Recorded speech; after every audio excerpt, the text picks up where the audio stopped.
Halo semuanya, perkenalkan aku Nendita Rahma. Nah, di video kali ini aku akan membahas mata kuliah Bank Sentralan, yang dimana aku akan membahas tentang inflasi, kebijakan bank sentral, kemudian tentang kebijakan moneter dan juga fungsi bank sentral itu sendiri. Oh ya, aku juga akan membahas tentang inflasi dan juga nilai tukar nih. Nah, jadi kalian pernah dengar nggak sih berita tentang Bank Indonesia itu menaikkan suku bunga ataupun nilai rupiah kita itu melemah, karena melemah terhadap dolar. Nah, di video kali ini aku membahas tentang itu. Nah, jadi, pada topik pertama ini aku akan membahas tentang bank sentral. Eee, apa sih bank sentral itu sebenarnya? Jadi bank sentral itu lembaga yang bertugas untuk menjaga kestabilan ekonomi negara kita. Jadi kalau di Indonesia itu bank sentralnya itu adalah Bank Indonesia. Nah, yang di mana Bank Indonesia ini, mempunyai tanggung jawab yang besar, yaitu menjaga kestabilan nilai rupiah. Nah, maksudnya gimana sih? Artinya Bank Indonesia itu, harus memastikan nih harga-harga barang itu, naiknya nggak terlalu cepat, atau inflasinya itu terjaga. Nah, yang di mana nilai tukar rupiah kita itu juga tetap stabil terhadap, mata uang asing. Nah, selain itu Bank Indonesia juga bertugas untuk mengatur, sistem pembayaran transfer. Sistem pembayaran kayak transfer antar bank, KRIS, dan juga sebagainya. Nah, dan juga, yang paling penting nih Bank Indonesia itu independen ya. Jadi Bank Indonesia itu tidak bisa disuruh-suruh pemerintah ataupun pihak manapun. Jadi memang Bank Indonesia itu tujuannya agar, keputusan Bank Indonesia itu sendiri fokus ke kestabilan ekonomi, bukan kepentingan politik. Nah, selanjutnya kita akan masuk ke pembahasan tentang kebijakan moneter, yang di mana kebijakan moneter itu gampangnya, cara Bank Indonesia itu mengatur jumlah uang ya, jumlah uang yang beredar di masyarakat itu dan juga suku bunga supaya tetap, seimbang. Nah, sekarang kita masuk ke kebijakan moneter ya, yang di mana kebijakan moneter itu gampangnya cara Bank Indonesia, mengatur jumlah uang yang beredar di masyarakat, suku bunga supaya ekonomi kita itu tetap seimbang. Nah, bayangin deh kalian kalau misalkan, ekonomi kita itu lagi lesu, orang itu kan jadi jarang berbelanja ya, dan juga pengusaha itu sepi orderannya. Jadi Bank Indonesia itu bisa membantu, dengan menurunkan suku bunganya. Nah, tujuannya itu biar masyarakat dan juga pelaku usaha atau UMKM itu mau, meminjam uang lagi gitu, belanjanya itu meningkat, jadi, perekonomiannya itu menjadi stabil lagi. Nah, kalau sebaliknya, kalau misalkan harga-harga itu naiknya terlalu cepat alias inflasinya itu tinggi, nah maka BI akan, menaikkan suku bunganya. Tujuannya itu supaya masyarakat, lebih banyak menabung daripada belanja. Kebijakan yang tadi itu disebut kebijakan moneter kontraktif. Contohnya itu yang pernah terjadi di beberapa waktu lalu ya. Saat inflasi itu tinggi kan, eee, inflasi itu tinggi karena harga-harga pangan itu naik, BI, menaikkan suku bunga dan juga BI rate beberapa kali. Nah, efeknya itu inflasi itu perlahan turun. Nah, tujuannya itu supaya, masyarakat itu lebih, mau menabung, daripada belanja karena uang yang beredar itu akan berkurang. Nah, kebijakan inilah yang disebut kebijakan moneter kontraktif. Contohnya itu kan yang pernah terjadi di beberapa tahun lalu ya.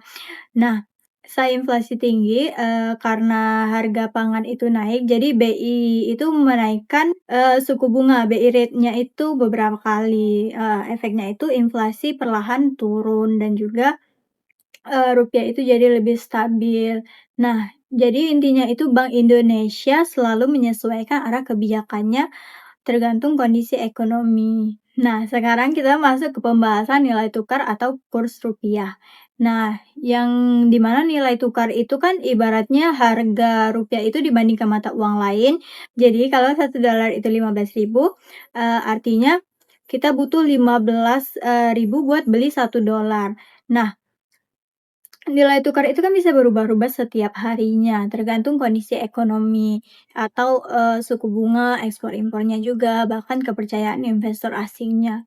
Nah, Bank Indonesia itu, berperan untuk menjaga nilai tukar itu agar tetap stabil, bukan berarti, Bank Indonesia itu, ingin selalu rupiah itu kuat, tapi supaya pergerakannya itu tidak terlalu ekstrim. Kalau misalkan rupiah melemah terlalu cepat, Bank Indonesia itu bisa masuk pasar valuta asing pakai cadangan devisa untuk menstabilkan kursnya. Nah, kalau suku bunga dinaikkan, investor asing itu tertarik, untuk masuk ke Indonesia. Nah, kalau misalkan suku bunga dinaikkan, investor asing itu tertarik untuk masuk ke Indonesia dan juga, membeli rupiah, akhirnya, nilai tukar kita itu bisa menguat.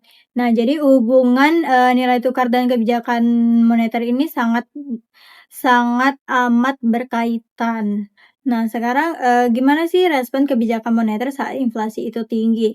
Nah, saat inflasi itu tinggi, artinya harga-harga barang itu kan, naik terus dalam waktu yang lama. Nah, pasti kita semua, pernah ngerasain, dampak inflasi itu tinggi kan. Misalnya, daya daya beli menurun karena, pola hidup yang makin mahal. Nah, jadi kalau inflasi ini dibiarkan, ekonomi kita itu bisa kacau. Nah, disinilah Bank Indonesia itu akan turun tangan, langkah pertama, yang biasa dilakukan Bank Indonesia itu, adalah menaikkan suku bunga acuannya. Nah, dengan suku bunga yang lebih tinggi, masyarakat itu lebih cenderung menabung, dan juga perusahaan itu kan menunda, peminjaman ya, dan juga uang yang beredar itu akan berkurang. Nah, di mana permintaan itu turun, inflasi pun, perlahan akan kembali stabil. Nah, selain itu Bank Indonesia juga melakukan, operasi pasar terbuka yang di mana, menjual surat, berharga supaya, uang di masyarakat itu tetap terserap. Atau misalkan menaikkan giro wajib minimum agar,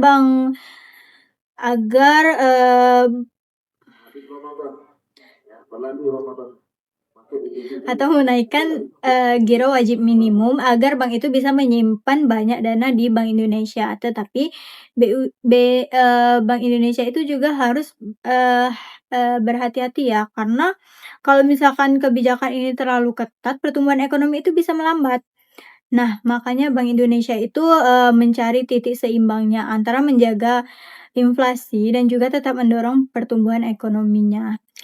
Nah, di sini, apa sih yang dilakukan, bank sentral itu sendiri saat inflasinya itu tinggi? Nah, jadi inflasi tinggi itu kan, artinya harga-harga barang dan jasa itu naik secara umum dan juga terus-menerus ya. Kalau misalkan dibiarkan itu bisa, menurunkan daya beli masyarakat dan juga tabungan itu bisa menurun gitu. Terus juga mengganggu kestabilan ekonomi nasional. Nah, respon utama, Bank Indonesia itu menaikkan, suku bunga acuan, tujuannya itu untuk mengerem konsumsi juga dan pinjaman, saat suku bunganya itu naik, maka masyarakat itu cenderung, menabung daripada berbelanja dan juga perusahaan itu menunda ekspansi karena, biaya pinjamannya itu, meningkat. Nah, efeknya permintaan permintaan itu turun secara drastis dan juga inflasi itu perlahan bisa dikendalikan. Kan sekarang ini sering banget ya muncul berita tentang rupiah itu melemah. Nah, kenapa sih, rupiah itu melemah? Karena gini, kalau misalnya nih $1 Amerika itu ditukar dengan rupiah 15.000. Terus sekarang kan jadi 16.000 tuh, artinya nilai rupiah kita itu turun kan, jadi gampangnya itu kita, lebih butuh banyak dolar untuk, eee lebih banyak rupiah untuk, apa sih, lebih banyak rupiah. Nah, gampangnya itu kita butuh, lebih banyak rupiah untuk mendapatkan $1. Nah, kalau misalkan, rupiah itu melemah, biasanya itu karena permintaan dolar itu lebih tinggi daripada, rupiah. Contohnya ya, waktu itu kan banyak perusahaan Indonesia itu impor, barang dari luar negeri, mereka itu butuh dolar yang banyak. untuk membayarnya kan. Nah, waktu investor asing itu keluar dari Indonesia, mereka itu jual rupiah dan juga mereka beli dolarnya. Nah, semakin banyak orang, mencari dolar itu otomatis rupiah itu jadi turun kan nilainya. Nah, kalau misalkan, rupiah itu melemah, barang impor itu kan jadi lebih mahal nih. Misalnya, kalian beli handphone gitu kan dari luar negeri, harga dolar itu kan naik, otomatis, harga handphone-nya itu kan juga ikutan naik ya. Makanya itu bahan baku, impor, industri itu juga naik. Nah, itu bisa jadi, mendorong harga-harga di dalam negeri itu naik atau inflasi gitu ya. Nah tapi, kalau misalkan rupiah melemah itu bukan berarti dia buruk gitu loh untuk pelaku ekspornya. Justru, untuk pelaku ekspor itu jadi peluang karena, barang dari Indonesia itu kan, lebih murah dari pasar luar negeri, jadi bisa lebih kompetitif. Nah, eee di sini peran, Bank Indonesia itu kalau nilai rupiah itu terlalu cepat, Bank Indonesia itu biasanya langsung mengambil tindakan atau juga, Bank Indonesia itu bisa intervensi ke falas ya. Bank Indonesia itu menjual dolar dan juga membeli rupiahnya biar nilai tukarnya itu tidak terlalu jatuh gitu ya. Hai, kamu pasti pernah belanja kan? Baik itu di pasar, mall, atau supermarket. Nah, transaksi belanja kamu itu bisa berjalan lancar karena ada yang namanya sistem pembayaran. Dengan sistem pembayaran ini, kamu diharuskan mengeluarkan sejumlah uang tertentu sesuai dengan harga barang. Uang ini pun juga merupakan salah satu jenis alat pembayaran yang umum digunakan di masyarakat. Eits, tapi zaman sekarang kamu tidak perlu lagi kok bertemu dengan penjualnya. Kamu hanya perlu kuota, klik transfer, dan barang akan datang. Sekarang jadi lebih mudah ya. Penasaran kan? Kenapa sih sistem pembayarannya bisa semudah itu? Dan siapa yang mengatur hal tersebut? Yuk, aku akan mengajakmu mengenal sistem pembayaran. Eits, sebelumnya kamu tahu belum apa itu sistem pembayaran? Saat kamu membeli barang, pasti uang kamu akan berpindah ke penjual kan? Nah, sistem yang berkaitan dengan pemindahan sejumlah nilai uang dari satu pihak ke pihak lain, ini yang disebut sistem pembayaran. Di Indonesia, otoritas yang bertanggung jawab untuk melaksanakan dan merancang sistem pembayaran itu Bank Indonesia loh. Tahukah kamu ragam peran Bank Indonesia dalam sistem pembayaran untuk perekonomian negara? Bank Indonesia tentunya mempunyai berbagai peran istimewa yang tidak dimiliki oleh bank-bank lain. Jika selama ini kita sudah mengenal bank sebagai perusahaan penyedia berbagai produk keuangan seperti tabungan, kartu kredit, hingga memberikan KPR, maka Bank Indonesia adalah bank sentral milik Republik Indonesia yang fokus untuk memelihara keseimbangan nilai mata uang rupiah. Untuk pembahasan lebih lanjut, mari kita simak informasi menarik tentang berbagai peran Bank Indonesia pada sistem pembayaran nasional berikut ini. Yang pertama, regulator, di mana Bank Indonesia memastikan jika semua proses pada sistem pembayaran dapat berjalan lancar. Contohnya nih, Peraturan Bank Indonesia atau PBI nomor 14/23/PBI 2012 tentang transfer dana. Peraturan ini juga yang memudahkan kamu loh dalam bertransaksi online. Yang kedua, perizinan. Kalau kamu menabung, tentu kamu memastikan bukan? Lembaga keuangan itu sudah mendapatkan izin dari Bank Indonesia atau belum? Nah, ini sesuai aturan yang secara jelas pada PBI nomor 23/7/PBI/2021 dan PBI nomor 33/6/PBI/2021. Bank Indonesia tentunya tidak akan sembarangan memberikan izin kepada pihak atau perusahaan untuk menawarkan produk dan layanan keuangan. Yang ketiga, pengawasan. Agar kegiatan pembayaran berjalan dengan baik, Bank Indonesia juga memiliki peran sebagai pengawas dari sistem pembayaran di Indonesia. Selain melakukan monitoring lapangan, Bank Indonesia pun mengharuskan seluruh penyedia jasa pembayaran seperti bank umum atau fintech untuk menyampaikan secara resmi. Pengawasan ini tentunya dilakukan semata-mata untuk melindungi masyarakat, perbankan, perusahaan, hingga stakeholder. Yang keempat, operator.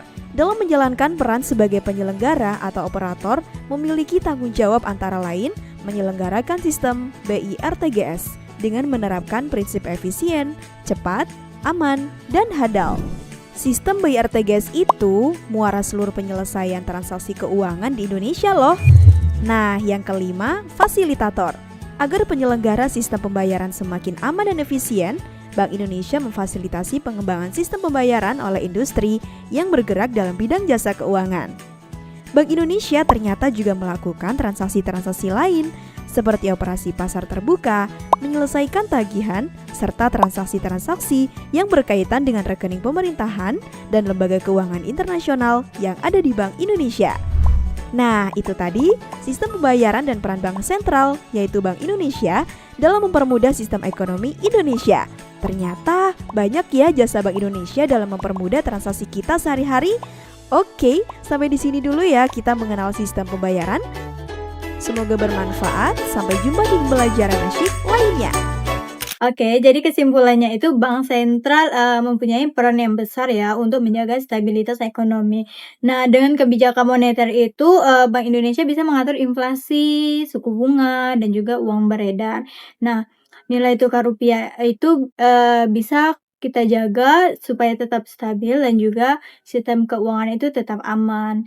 Intinya semua kebijakan ini tujuannya untuk menjaga kestabilan ekonomi, dan juga kesejahteraan masyarakat. Oke, mungkin itu saja, pembahasan tentang, bank sentral, nilai tukar, dan juga kebijakan moneter saat inflasi itu tinggi. Semoga, video ini bisa membantu teman-teman, supaya lebih paham lagi. Wassalamualaikum warahmatullahi wabarakatuh. See you.